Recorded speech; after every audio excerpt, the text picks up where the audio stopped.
Incognito, Jocelyn Brown, Always There. Coming up in the next hour, record of the week from Paolo Nutini. Brand new week of Popmaster begins. Your special dedications and this morning's love song. And Jules Lang will have all the latest travel news. This is Radio 2 on the BBC Sounds app, on your smart speaker and on 88 to 91 FM.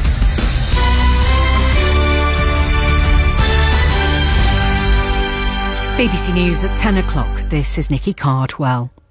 Fans are gathering at Trafalgar Square in central London to celebrate England's victory at the European Women's Championship. The Lionesses' manager, Serena Wiegmann, will join her players in lifting the trophy in front of the crowds. She said that last night's 2-1 victory against Germany had changed society.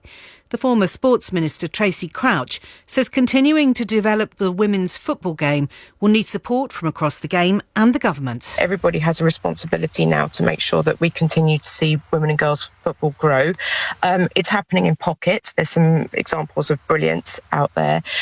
You've got Lewis, for example, who pay their men and the women the same.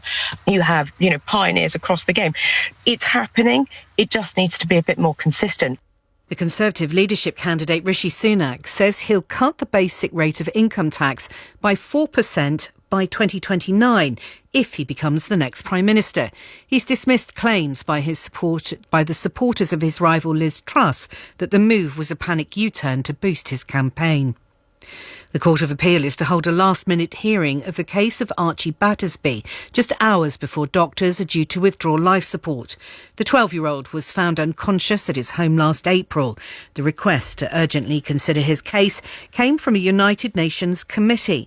Holly Dance is Archie's mum. I don't think I'm holding on to hope. I'm just asking for a realistic time for my child to recover from a brain injury. Nobody knows what sort of condition Archie's going to be in until Archie starts to come round. You can't heal from an injury like the brain as quick as obviously as they've expected it to be. The first shipment of grain has left the Ukrainian Black Sea port of Odessa since the country reached an agreement with Russia last month to resume exports.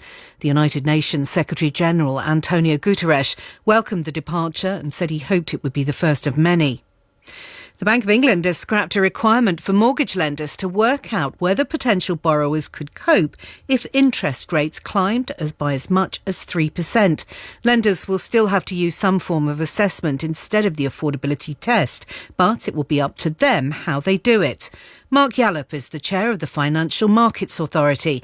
He says there are still significant barriers to borrowers. I think at the margin it will get slightly easier for some borrowers, but I don't think it'll have a very significant impact. The biggest constraint on new mortgages is the ability of borrowers to afford the deposits that they need to put down in order to get the mortgage. Researchers have started a project to discover the origins of the stars in our galaxy, the Milky Way. A new instrument has been installed on the William Herschel telescope high on a mountaintop on the island of La Palma, one of the Canary Islands, to assess the speed, age and composition of stars. BBC News, it's 3 minutes past 10.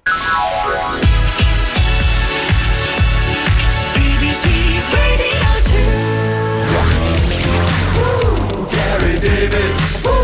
Gary Davis, ooh, Gary Davis on your radio. Gary Davis. Listen live on the BBC Sounds app.